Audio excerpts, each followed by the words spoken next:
Well, good morning, good afternoon. How are you today? Welcome to this edition. Hopefully, if can you see me okay, or can you hear me? If you can hear me, please raise your hand. Let me know that uh, I'm available. There we go. Thank you, Courtney. Thank you, David. Hey, welcome again to this edition. My name is Nguyen. I am one of the product managers and sales manager here at Zyxel, and love to just again welcome you. Thank you for being or considering to be a partner with Zyxel. Today, we're going to cover a lot of different things. We're going to be looking at all the different solutions that we have available and see how that can help you in your business and all of the networking things that you do today. Again, thank you. If you have not become a partner, please do that. Please sign up for that, and we'll talk more about how to become a partner in just a bit. So we wanted to make this interactive as well. So if you have any questions at any time, please feel free to use the Q&A section to ask me questions, and I will try to answer them in line as well. So I wanted to, again, just be kind of a chat, however I can help you understand things as best as possible. But we do have a lot of slides to cover, so I'm going to jump right on in. We are based out of Anaheim, and we are called Zyxel Networks. You may know us as Zyxel Communications before, but Zyxel Communications is now kind of two entities. One is Zyxel Networks, is where we're worried about the channel business, business class type products, whereas Zyxel Communications is focused on the telecommunications portion. You know, a lot of the telcos and the ISP side of things. We have 30 years of networking experience, 100 million devices making connections worldwide. We have over 600 employees in the Zyxel Networks portion, 1,500 employees just in both companies, 700,000 businesses using Zyxel solutions and we're serving over 150 markets. So we're not just a fly-by-night, company that's just popped up a year or two ago. We've been around for quite a long time.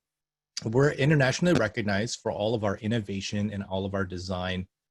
We are, just awarded with many different awards around the world for what we do, both on the hardware and the software for our innovation. And that's really where it helps you as partners to be able to discuss or to be able to work with us. We are certified with ICSA labs for over the last 20 years straight. We're one of just a few vendors. I think there's only about 5 vendors who even have this kind of recognition who have been certified for that long. That just means that a lot of our products on the security side are quality tested. They are interoperable tested as well to make sure that the firewalls, the VPNs, the security level is where we say it is. We are solution driven. So we want to be able to provide you solutions that fit you and your client's needs, both on the management side, on the product side, and also from usability and the end users. So we have our own R&D resources that we deliver solutions through different verticals, end-to-end systems, pretty much anything that's related to networking. We have some products that are available. And again, we're solution driven in the fact that you have access to us to be able to discuss issues or discuss maybe ideas of how we can improve our products, or maybe how to improve the way that you use the product, or maybe even develop brand new products, right? We love to listen to hear what you have to say as partners, because you are in the field. You hear what people, and you know what you need. Security appliance, we pretty much have everything, under the sun. I always tell my partners and customers that if you think about anything related to networking, Zyxel has equipment that will fit a networking need. So always keep that in mind if you have any kind of networking solutions. We have security appliances, wireless, switching networks with 10 gig, fiber uplinks, fiber to the home, fiber to the metro, multi-building tenant applications, hospitality, gateway access solutions. If you need to do, guest network access, or maybe home network type ideas, or even small office integration, network management tools, both as a standalone in the cloud or within our Nebula cloud solution itself. So again, just a wide variety of things. So I'm going to jump right into our security section. So it's usually divided in kind of 3 sections: security, wireless, and switching. Those are the main components that make up any kind of network, especially what I deal with in small business. All right, so protecting your network, obviously that is what is very important to people. They want to make sure that their customer's network, or even their own network, is secure. But how do you do that? How do you know that you're being protected? And how, as a reseller or as a partner, how do you actually monetize that? How do you make money off of selling something that people can't see? So first, you have to obviously educate, right? The threats are out there. Small businesses are being attacked. 54% of small businesses think they're too small for an attack, meaning that they just go, well, it won't affect me, right? That's the mentality that a lot of partners or even a lot of small customers are hearing, right? Or that's what they're saying. So they're not protecting themselves. They're just going off the shelf. They go, okay, well, this product just says it's a firewall. It must be good enough. So then I'm going to put it into my network. I'm going to run my business off it. And then, of course, those businesses have no understanding of how to protect themselves against cyber attacks, right? It's very sophisticated, different types of attacks that can happen. And even if they're not even aware of it, it could happen, right? So there's a lot of things. We are certified with our security products, like I mentioned earlier, for the last 20 years. And we've also partnered with some leading specialists, McAfee, WebRoot, LastLine, Trend Micro, Bitdefender, to bring in kind of a holistic approach on how to protect against networking threats. Right, so we're using their expertise to do that. We bring things like antivirus, content filtering, layer 7 scanning application intelligence, IP enforcement based on region that they're living or that the traffic is coming from. So we can actually find out the source addresses or maybe where they're coming from, the behaviors that they're coming from, and be able to use that information to protect the network. So it's a holistic approach, a frontline approach. We also have some other defense and protection mechanisms like sandboxing, machine learning that I'll talk about, botnet malware blockers, intrusion detection and prevention, from preventing people from taking control of a computer and sending that information out to be able to control it across the network to maybe some server out there. Also reputation filters, knowing that there are certain sites or certain IP address or machines that are known as malicious or have malicious behavior, and be able to take actions and prevent against that. So there's really complex things that go on. One thing that we've just actually introduced into our firewall is what we call express mode. And I'll talk about why we need express mode, but it is an improvement in performance. It provides a cloud-based engine that scans hash files of these malicious files to actually drastically improve your traditional virus scanning, malware scanning type tools that are built into the hardware itself. I'll talk about some of the models a little bit later, but we have models that allow for you to do both the express mode, the traditional stream mode, which is just the scanning of the signatures, or the ATP series, which lets you do both. So it is a huge improvement and an advantage. I'll come back to this in a little bit. This was just more of a highlight of that we have this ability, and you'll see why it's good. Typically, in general, when you're doing scanning, the more complex things you're doing, the more scanning you have to do. The typical aspect or the typical issue is the bandwidth gets lowered, right? You only have this many CPU cycles that you can think through, and it's getting divided into doing these kinds of scans. And so the performance of the actual throughput will go down the more you do. So this express mode helps you to kind of gain back what you've lost in terms of performance. So hashing over the cloud, all those things that allow for you to have different levels of protection.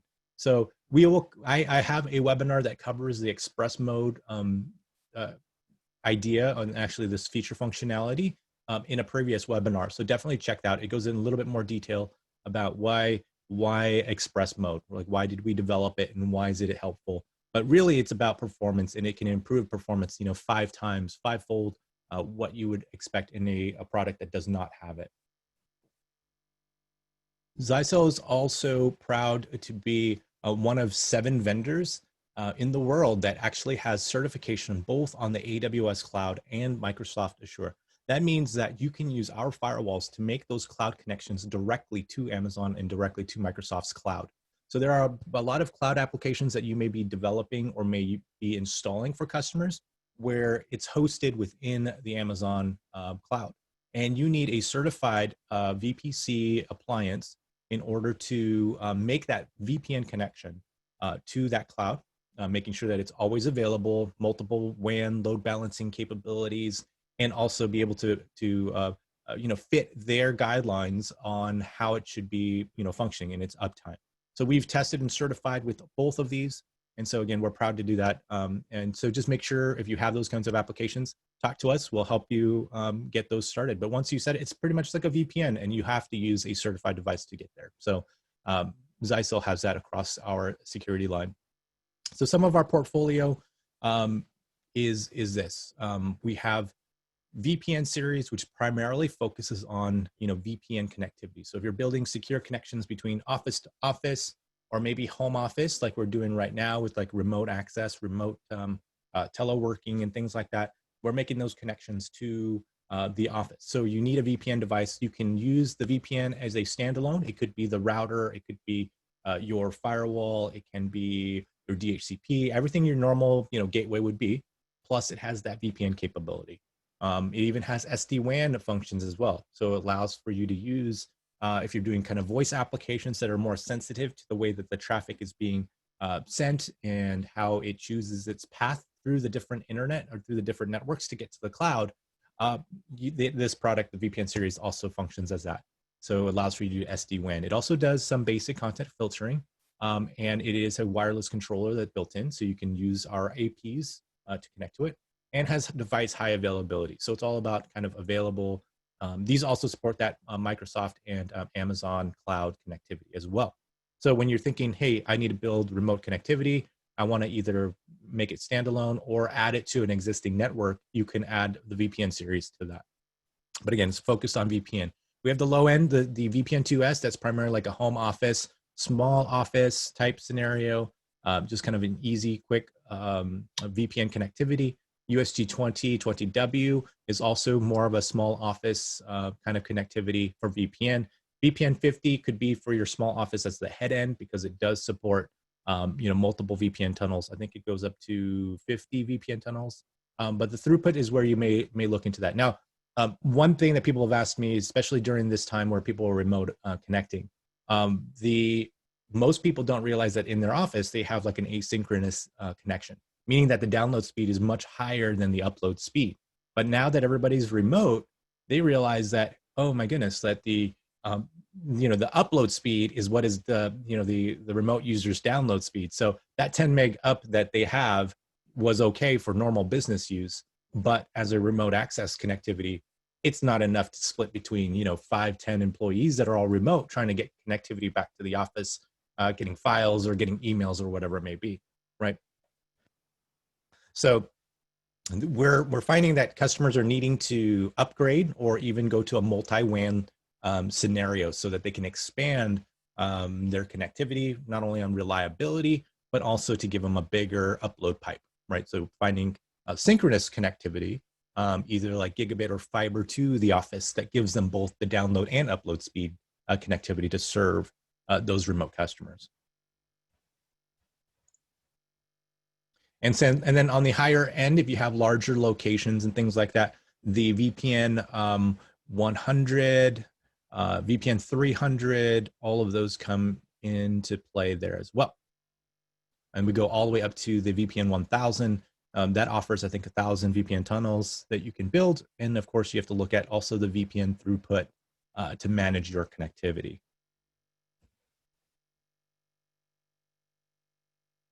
Our USG Series is our unified security gateway. It's an all-in-one UTM capable device. You can buy it both in standalone mode, where it has no, hardware mode, where it has no licenses, or you can buy it fully bundled with 1 year of services. So the firewall, it comes with the firewall, the antivirus, anti-spam, content filtering, intrusion detection, application control that we talked about earlier. It also still has the wireless controller built in, and also on the higher end models, support device high availability. Low-end models, USG 40 and 60 are our best sellers. Actually, USG 110 as well. These three are our best sellers because of the nature of the performance that it can fit into many different applications for that small business. But of course, we are seeing that there are more and more customers that are needing to have higher bandwidth or higher throughput UTM. So they're having to move to either a higher end model or to the next series of models that we have. That we've released over the last year. So, depends on your applications and budget and price point and things like that. But we have products that will fulfill and fit different performance needs and different application needs, all the way up to the USG 210, 310, and 1100, going up to the higher throughputs and higher connectivities, even up to the GS or USG 2200 Extreme Series with 10 gig uplink capability. Now, ATP is our kind of our third series. This is our flagship UTM capable device with sandboxing. So it's an advanced threat protection series. It's high performance. It has the newest chipset hardware that can actually outperform the USGs by up to 2.5 times of the throughput. Sandboxing capabilities lets you connect or find intrusion and detection of even unknown files to be able to make assessments on whether or not those pieces of files or malware is malicious or not. It still has the wireless controller, device high availability, but has enhanced UTM capabilities and a botnet filter. So these help from those kind of connectivities where the devices are infected and are trying to call home to a to a hacker's or to a malicious website or a malicious server so that they can get connectivity into your network. So we prevent against that. So it's going beyond this. So I'm diving a little bit deeper into the ATP series because this is where the technology is. This is where kind of the future of threat management. I mean, obviously the future is here. Conventional techniques with UTM, you need to know exactly what you're blocking. It's all kind of the protections based on how good your signatures are. If you don't have those signatures, obviously you can't protect against it.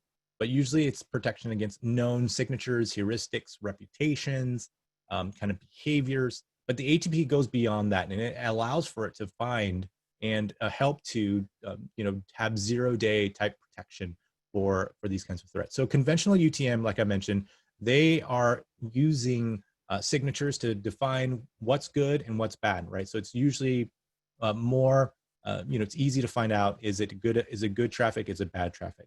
But it's not very good at figuring out things that are kind of in between. Well, there's kind of good, kind of bad. You can't be too strict on it because if you kind of get too strict, then the traffic won't be able to pass. So you'll be blocking pretty much anything if it happens to look suspicious. So there's a lot of gray area traffic that could potentially be malicious.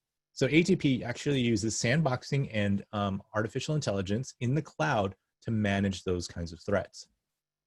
So we actually conquer unknown security threats by looking at the traffic or the file that's being provided there and actually sending it off to the cloud. That means that unknown items, or including signatures, heuristics, can be blocked.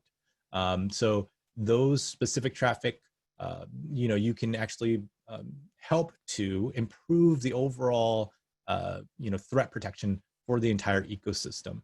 And it also allows for you to do it at a very high throughput rate. So we're not sacrificing too much on the throughput of the device. So we're able to keep the performance up on these series as well.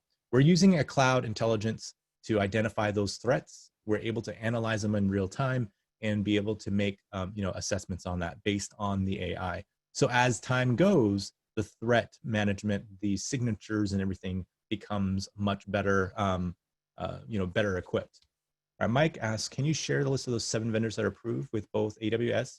I do. I do have that. I need to look it up, and I will provide that to you in an email. Mike, if you send me an email, the email address will be at the end. If you send that to me, I will send that picture to you, because I do have a slide that does have all the vendors that are on it.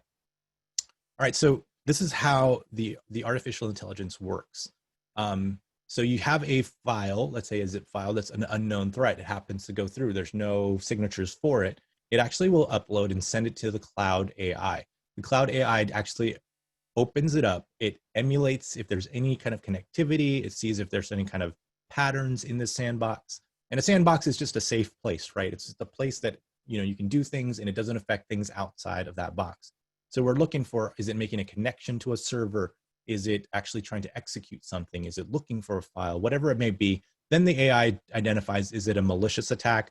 And then creates signatures or creates a new database and it updates it into the database, which then is provided to the rest of the world. So that means that once the threat has been determined and the information is provided within the cloud, that means all ATP devices or any of our UTM appliances that will use this cloud system is now protected against that threat, right? So that's kind of the whole idea of this, is that we're looking at every one of these devices that are deployed become a potential, an antenna to finding or detecting these kinds of threats that might be populating. So that way, if we detect something on one side of the world, you know, basically the other side of the world would be protected, you know, in a matter of minutes, pretty much. So it's much faster than your typical, you know, signature-based solutions that could end up taking, you know, days or weeks before it is, you know, updated at all. So that's where this is a definite improvement on that. So the ATP series comes in a bunch of flavors, just like what you saw on our USG series. It's all about throughput. You'll see even on the lower end, the ATP 200 supports a UTM throughput of 250 megabits per second. Now, if you've deployed security appliances before and or any kind of networking technology, the throughput that you see on a data sheet is the max theoretical throughput. That means they've pushed multiple streams, multiple connections to see where its breaking point is. So that is not typically what you would normally see in your kind of your deployment per se. That's not the real life traffic because it's pushing the largest size packets, whereas normal traffic is a variable rate. You have small packets and large packets, right? So typically what I tell partners when they're deploying, you look at the data sheet number, you take about 50 to 60% of that. That is kind of your average throughput that you'll see real life traffic, right? If you were going to do like a speed test, you know, type thing, that's what you'll probably see, or that's what you'll probably see when you're downloading a file, you know, somewhere off the internet. You know, it depends. But it's, again, it's varied because depending on the type of traffic, depending on the type of the file size, it may fluctuate, right? But that's a good indicator for it. Now, you'll realize that actually when you do the speed tests through these products today, if you try that at home or try that in your office, you'll see a number actually greater than what you would expect. So that's what we're kind of, you know, buffering and making sure that, you know, we're kind of overperforming or over delivering on it. But that's the good gauge. So an ATP 100 has 250 megabits of UTM. So you would probably say that's good for 100, 150 megabits of connectivity for that customer. So that's, you know, that's a fit for a small office with a 100 meg connection. It'd be perfect for that. And of course, if you need more, then you move up higher. So you see a ATP 200 can do 450. So that's great for like 200 megabits per second or higher, right? 250. That'd probably be a good spot. ATP 500, we have a 700, also an 800. So the 700 just came out. If you're looking for that, it's kind of the in-betweener between the 5 and the 800, but gives you kind of a throughput spot in there, also a price point spot that's in between those two models as well. But of course, if you need the highest end, ATP 800 is currently our highest model, does 1.2 gigs of throughput. So that's great for like 700 megs, I would say, 600, 700 megs of throughput. But again, depends on your application and what you're trying to do. All these products are capable of being managed, or at least given visibility using a software called Secure Reporter. Secure Reporter is a cloud-based solution, a reporting tool that all of our firewalls can actually tie into. Now, I mentioned earlier, how do you monetize security, right? Because it's something that's kind of a network thing that you're saying, hey, I'm protecting you. I'm protecting you against threats. I'm protecting you against people going to certain websites, things like that, right? It's not very tangible. You can't really see it. Well, what Secure Reporter allows for you to do is gives you a picture of what's going on the network over time. So let's say over months or over a year. It leverages information, and it leverages a tool within the cloud that all of the data, log data that you want to have visibility on from these firewalls are being sent to that Secure Reporter. And you can manage it multi-tier, multi-organizations. So you get multiple customers that you're managing in different sites on this Secure Reporter. And so it allows for you to get all that visibility. You can do also custom reporting. The custom reporting is actually really cool because you can say, hey, every month, give me the report on all the threats, and you can customize the widgets and stuff like that, put your logo in it, and it will email to the customer a PDF that says, these are all your attacks that we blocked. These are the bandwidth that you used, the websites that people have gone to, what bandwidth they used, all those kinds of information, right? That's where you show value, because that's where you say, hey, here's your monthly fee or your yearly subscription fee that you've been paying us into Zyxel.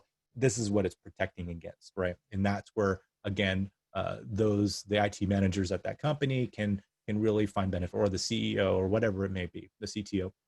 They can see the value of what's going on. All right. So the other solution that we have is what we call Nebula. Nebula is our cloud solution. If you've heard of it before, great. And if you haven't, then I'd love to be able to introduce to you real quick. We do have dedicated Nebula trainings once every month, so you can look for those webinars, or you can view a previous recorded webinar of our Nebula solution. So that goes in a little bit deeper on the actual Nebula. But today I'm going to be covering just more of the high level things. It's all about hassle-free network management, and it's also free. So we have a free version of Nebula that you can offer to your customers, and using our hardware allows for them to manage within the cloud. Of course, there are certain limitations, but it's not something that for a lot of people, it's good enough to get that visibility. But you, as a partner or a managed service provider, you would want to probably go to a professional version of it so that you can gain some access to additional features and additional logging information. But the power of the cloud is that it gives you the ability to set up an entire network without even unboxing the device. You might say, well, how do I do that? Well, you register the device using an app, just scanning a QR code on the side of the box, or even on the belly label of the box, right? Or the belly of the device itself. So I guess you could unbox that in that point. But either way, you don't even have to power the unit on. What this also allows for you to do is what we're actually promoting through a lot of our distribution channels and to our partners, is that you can do contactless installation, in the sense that you could ship a gateway, a wireless access point, a switch in a box kit to a customer prem, and give them very basic information that says, plug this gateway into into your modem or to your internet connection, plug this switch into the gateway, plug this AP into the switch, right? And you just tell them which port 1 or whatever it is. Once it's all connected that way, and it calls home, it has internet connectivity back to the cloud, then all of a sudden it is, then it's able to self-provision, it's able to get its configuration that you've configured prior to it getting to the customer. So you can set up the device before it even has gone live by changing its configurations within the cloud. So it gets the firmware, gets the configuration, all of that without you even having to be there. Or you can use this as a very quick and easy installation method where you deliver, again, with social distancing, you can actually just deliver a box to their front doorstep or right to their customer prem, home office, whatever. The customer takes the box in like a UPS delivery and does the installation kit themselves. Or of course, the installation can be very minimal, where you have a technician that basically comes in and just does the quick unboxing, plugs them all in, and leaves. Doesn't even have to stay there for any kind of configuration. They can wait outside while the network expert back at your control center logs in and sees the device come online, make sure that the configurations are there, any SSID changes, everything, right? You can configure everything within that cloud solution. So really you're up in minutes, because it just takes a few minutes to go get all that information from the cloud and downloading that. So as long as it gets internet connectivity on, it boots. It's usually about a kind of a 5-minute setup, and it's great. There's no additional software, no additional hardware that you have to install in the network. You don't need any additional cloud keys or any additional small hardware pieces that need to plug in. You just need those devices that you want to be part of this cloud solution. Now, of course, if the customer already has a switch or has a gateway, you can mix and match. You don't have to use all 3 devices, to use this solution. If you just have access points that you want to deploy to or extend a network, you can just plug them in. As long as they can get PoE and they're connected to the internet, those access points call directly home and get their provisioning from there. So it's really just a hassle-free. There's no hardware, software. It's all built into the hardware. No additional hardware that you need. And the cloud is obviously, it's a cloud solution there. And because it's in the cloud, you have access to it anywhere, meaning that even from home, from the side of a mountain like this person is, they have connectivity to see the visibility of the network. So you as an IT manager wanting to see your own network, or you can see your customer network if you're in a managed service provider kind of scenario. And you can give that information, you can give special login access to the IT of the company itself to get visibility, but can't make changes. So you're able to configure, monitor, and do all that from any remote site. So really it's built for this kind of day and age. I think Nebula is kind of set to allow for a lot of things that we want to do remotely, it's all housed here. You don't need to get any additional software to monitor. It's all built in. You don't need anything for reporting. It's all built in. You don't have to integrate anything. You don't have to do any CLI scripting, whatever. It's all integrated within the system. Allows for you to also manage your clients in a multi-tenant level. It allows for you to create different groups, different organizations, and different sites as well. So it's multiple ways that you can manage your customers. So you can say, hey, my single login allows for retail chain 1, retail chain 2, retail chain 3, and under each retail chain, they can have multiple sites, right? So you can manage all of those together. You get a real-time application traffic summary. You get both on the higher levels, the organizational levels, down to the site levels as well. You get traffic summaries, what kind of traffic people are using, what are the top clients that are using that traffic, a lot of that information, AP status, you get that dashboard that allows for you to do things like that. You also can see all the different connected devices. So that's really cool too when you're trying to troubleshoot a network and you see, hey, work laptop number 119 at the top there, they have a certain signal strength. So if the signal strength that looks like it's getting bad, you can realize, okay, well, where they are at and figure out where they were standing. And so you can then go and make changes or add additional access points, right? Or to move things around if you need to. Or you can just say, they're complaining about connectivity, but you see their signal strength is bad. Then you can at least troubleshoot and say, hey, you're in a bad location, right? Or that's probably why you're not having a good connection. So that's the visibility that you can get on, from that standpoint. You can also get insights, on the network itself. Things like consumption of power on your POE. So as you're deployed all these access points and do these switches, you can see how you're managing your power. Maybe you might have to, increase or maybe move access points to a different switch just to load balance them better. But then you can also map them into where these switches are existing in the building based on a map locations on Google as well, right? So there's a lot of that tie-in, allows for you to, again, just gives you management visibility over all those things. You also get port information as well. So especially on the switch, you can see and reboot the switch. You can actually use this interface to do troubleshooting. You can ping across things. You can power cycle certain ports. So that helps you to troubleshoot, reboot maybe an access point that looks like it's down or not sending traffic. You can actually take some action on that.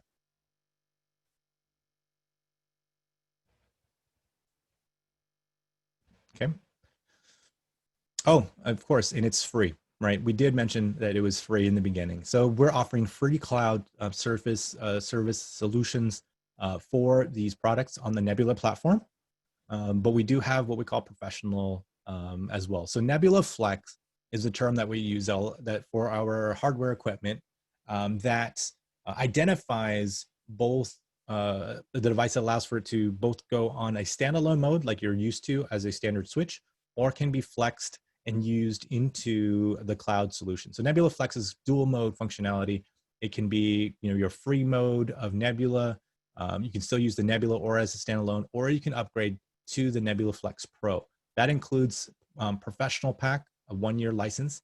It gives you all the different capabilities within the cloud, advanced features like machine learning for switches and Wi-Fi, monitoring features that are there. There's pretty much things that you would need as a VAR.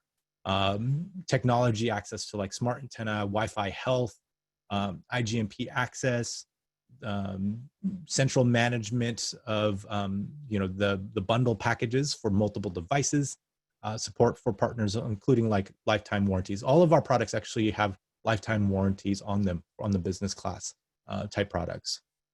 But really, there are certain features that are really good. These are some of the features that are part of the professional pack. You get your visualized network, so it can auto detect and see where things are connected, which ports, which devices that they're interconnected with. So it gives you a visibility and also the access of the health of those products. So it's kind of a built-in Visio diagram within this cloud solution. So you can visualize that. If you're doing things with IPTV, it actually can help provide you reporting tools, support for multicast, IGMP broadcasting. and gives you also insights on how the product is used. It will optimize the network as well based on machine learning and where the traffic is going, gives you advanced reporting options. And these reporting options are really good. We work with some partners to develop this view on what is important to these hotels or anybody who's deploying IPTV. It gives them insight on channel usage, a channel summary, so they can decide, hey, what channels are being used and what is most watched. Just gives them visibility, maybe to negotiate different packages than with the content provider. Now I'm going to switch gears a little bit, and we're going to go into kind of technologies related to Wi-Fi. So Wi-Fi, always has this problem. We moved to a new technology. We deployed, revamped and deployed the brand new technology, but yet we still have performance issues. What's usually the reason behind all that? What's the pain points of Wi-Fi, and why do these issues happen? So we need to look at some of the basics of Wi-Fi in the first place. So Wi-Fi, in order to achieve faster speeds, you actually need to use more channels. More channels mean that you then have interference because you are potentially interfering with other devices of Wi-Fi that are using maybe smaller channels, but for you being higher bandwidth, you're actually sitting on the same channels that they are. So this is what we call co-channel interference. Co-channel interference can be mitigated though by using what we call smart antenna. But here's an example of Wi-Fi with a static antenna. So it's not smart, I guess you could say. It's just a typical, omnidirectional connectivity for this particular work environment. You may have some interference somewhere, microwave or other Wi-Fi devices and things like that, that's causing a different level of interference. So that can cause, other devices to kind of have connectivity problems. Now with smart antenna, what happens is even if you have those non-adjacent, you have those Wi-Fi interference, let's say it's in front of you, or like this example, the microwave's behind us, we actually will scan, even though there's interference, we're going to be scanning for different optimized patterns. So we scan over 700 optimized antenna patterns and within like 100 milliseconds and find what is the best optimal pattern that not only gives connectivity to in the direction of these devices, but mitigating the interference that's happening, right? So it finds the best shape that fits that need. So my example for smart antenna, it's like just like this one. Let's say I'm in a field. If I do this and I cup my mouth, then you can hear me better, right? And anybody who's behind me can't really hear me as well because I'm directionalizing all of my voice this way. But at the same time, I'm also cupping my ears in that direction. So now I can hear, in front of me very well, but then I can eliminate the noise that's behind me. And that's what it's doing, basically in the Wi-Fi technology using this algorithm. So it does that very quickly. And so that helps to eliminate co-channel interference. But co-channel interference is basically everybody's trying to communicate all at once. You've been in a room where as, more people you start adding to that room and they're having conversations, the noise level just starts getting louder and louder, where everybody now has to talk louder and louder. Or if you're in a trade show, right, you have to start standing closer and closer to each other in order to understand each other, because all of that sound is getting bumped into each other. So that's what co-channel interference in essence is doing. So smart antenna eliminates that. By increasing its capacity, it can hear better, so it increases capacity, it reduces interference. That means overall coverage is improved, and doing it in a very power efficient way. So that works for both 2.4 and 5 gigahertz. And the cool thing about smart antenna is that we don't need the device, the end user device, to have any kind of smart antenna technology. We will do all of the work for you. We will listen better and we will speak better to you so that we can communicate with that device better. So smart antenna is this is just kind of another example of that. It's designed really with kind of the ultimate experience in mind. Again, I mentioned we do design of our own hardware and our own software. So on the hardware space, we've tweaked it, we've made it robust. So that's why we can back it up with a lifetime warranty on this. So you'll find even some competitive products that are more cost effective or like cost effective or value type, but our products will still be able to match those prices or be very close to those prices, but maintain a lifetime warranty. So all of the hardware, components that we use are high quality components, and also the heat capacity, the heat sinking and all that to eliminate wear and tear and also improve the throughput, the antenna configurations on those products. So we have products that are Nebula Flex capable, the NWA series, the 1100 series. Those are kind of our lower end entry level models that allow for you to do Wi-Fi both in standalone or Nebula.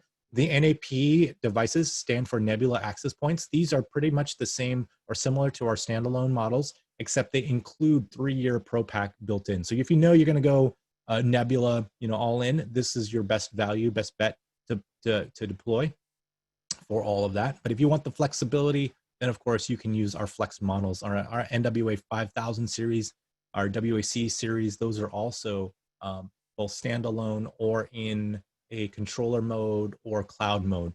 So you can choose it to be Nebula. So these are very flexible on how you want to do it. The 5123 do not have Nebula support. 5302 do not have Nebula support, but the other ones do.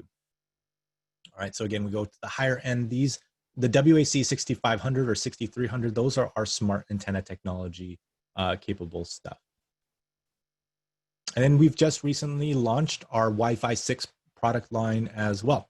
So our NWA 11 or AX models, or even our WAX models with the smart antenna technology on the higher end, those are also being launched and available. So I think right now you have access to like the WAX 610D, and I think the 110AX are widely available, but the other ones will be coming soon. Okay. All right, no other questions. So let's move on to switching. So the switch network, I think, is what is always kind of the underestimated part of the network. People always go, hey, Wi-Fi gets all the glory. They get all the, the recognition because that's the application people are connected directly to. But every Wi-Fi has to be connected back to a wired network, right? Unless you're doing mesh, but still, at some point, it still has to get back to an Ethernet type connection. So the switching is very important, and I think a lot of partners may end up overlooking it, or maybe the customer themselves don't realize, we just get some ports and that's it, right? I think that's the backbone of how you can maintain the quality of the network itself is within the switching network. So since switching does have a lot of different variables and stuff, I want to kind of educate you real quick on how we do our naming convention. ES in the name of the switch, the model name, just stands for an Ethernet switch. It's typically a 10100 switch. A GS is a gigabit switch, so that supports up to 1 gig connectivity. XS is the Roman numeral for 10, so that is all 10 gig ports. So that includes also multi-gig capable switches. So you'll see the XS symbol. XGS is traditionally or primarily a gigabit switch that has dedicated 10 gig uplinks. So therefore, that's the XGS model. MGS, if you deal with some of the metro or carrier type switches, those are just metro gigabit switches. If it ends in a P or an HP, that just stands for PoE or high power PoE. But typically all of our products now that have any kind of PoE, it's all at least PoE, PoE plus standards. If it has an F in the name, then it's a fiber version of the switch, meaning that there are transceiver slots instead of your typical RJ45. Combo ports is a term that we use where the Ethernet port and the fiber port share the same port number. That means it just gives you the flexibility to choose whether or not you would get an extra Ethernet port, or you can use a fiber connector transceiver to make a fiber connection on that port. Now you cannot use both at the same time. That's where it's a combo port. That's why it's numbered the same as well. If you put in an Ethernet connector, the fiber, you can't get the fiber to work, or however it is, you can't get both to work at the same time. So you can just choose one or the other. It just gives you that flexibility. So fiber ports, SFP, SFP plus are the naming conventions. SFP is just a gigabit transceiver. SFP plus can support up to 10 gig connector transceivers or direct attached cables. Of course, you can go longer directions with fiber. So that's why people use fiber, is to go beyond the 300 meter, or sorry, the 100 meter limitations of Ethernet. Let's see, Bob asks, when should I use Nebula versus ATP gateways? So Nebula, it's all about management. It's kind of like simplicity management, Bob. If you're looking for kind of a fast deployment where you want to do auto provision and you want to get, kind of more cloud visibility, that you don't want to have your own management solutions to get visibility, then that's where you use Nebula.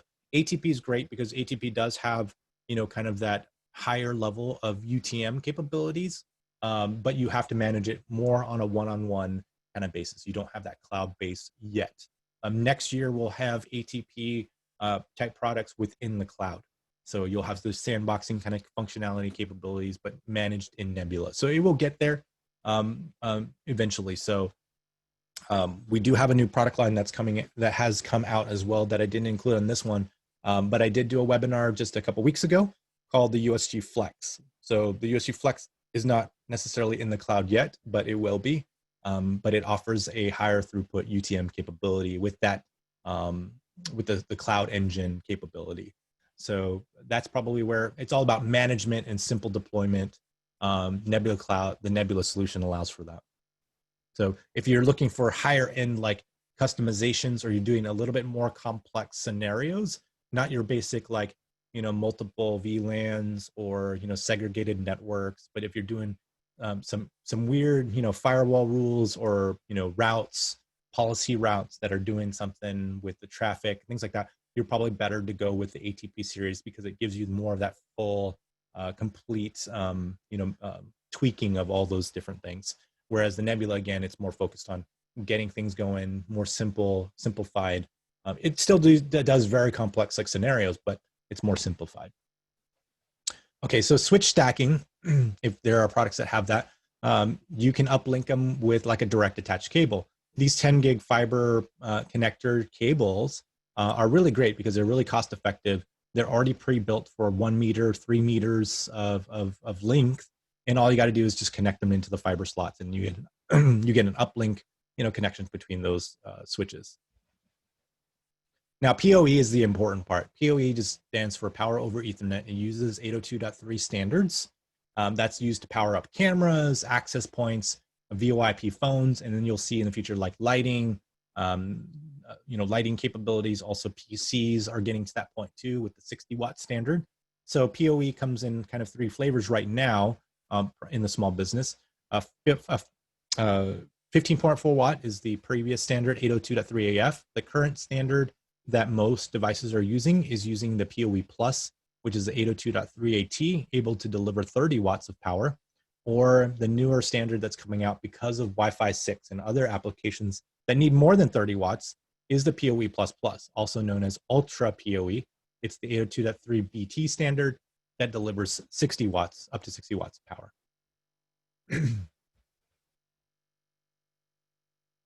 So let's look at some of the benefits that Zyxel brings with Power over Ethernet.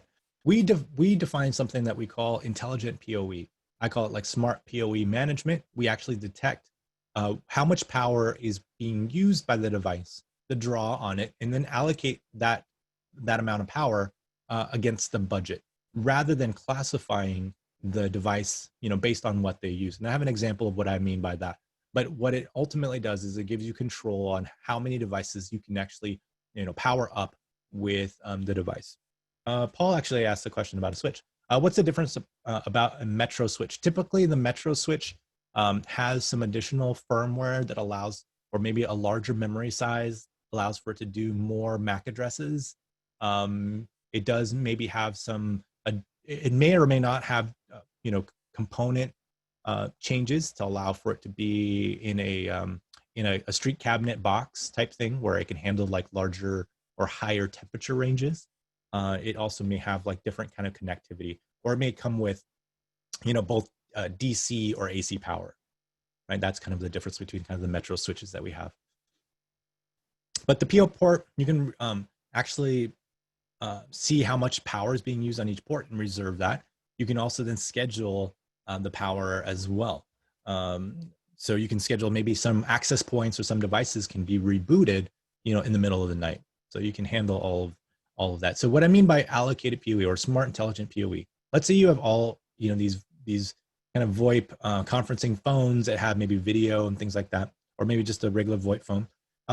In classification mode, where a lot of other competitor switches are doing, is it will reserve, based on that classification, 15.4 watts.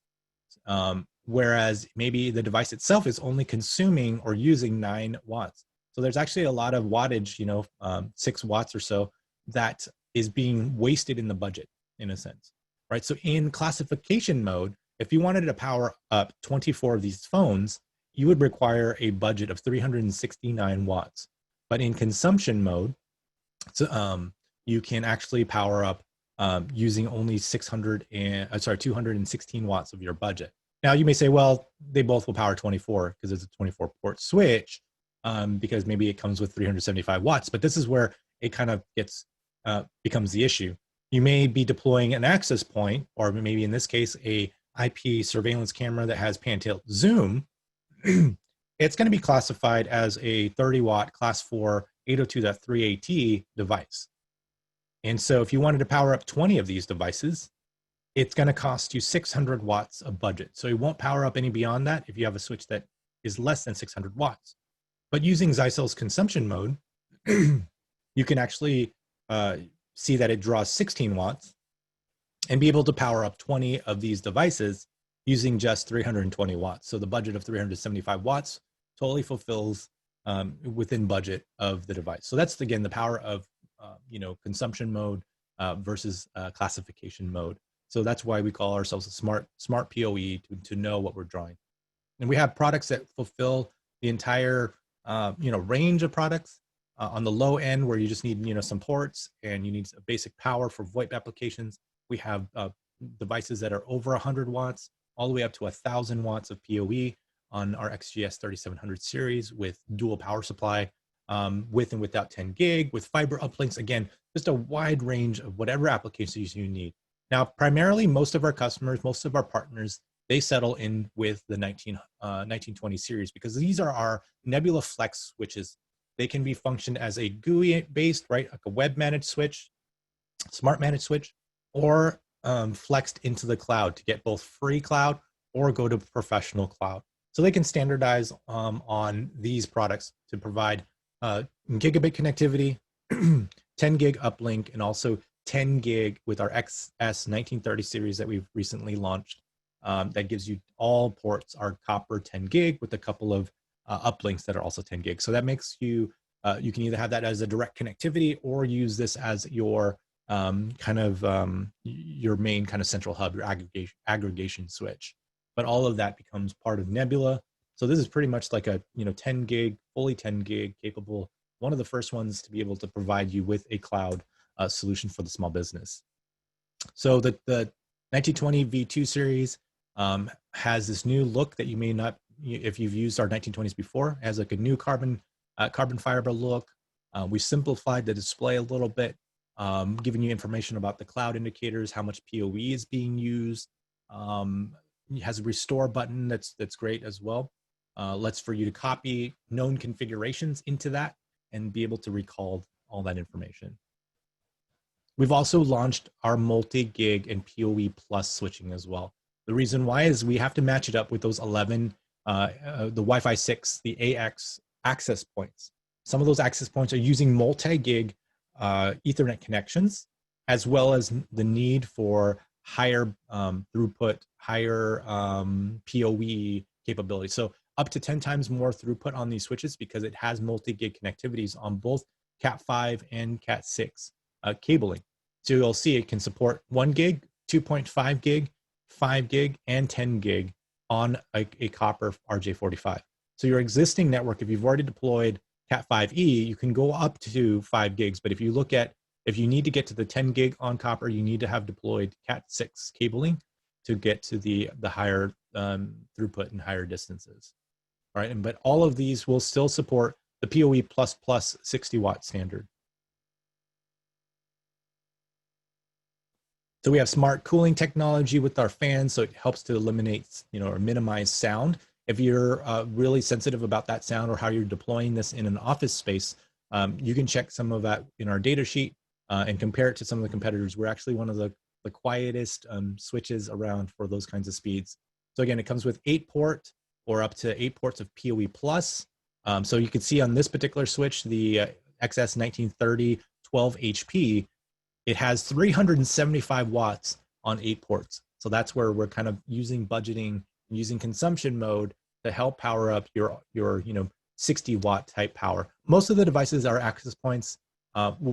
Even though they are the 60-watt standard, they only use like around 31 watts. But that's more than the previous standard, so that's why you have to go with the 60-watt standard.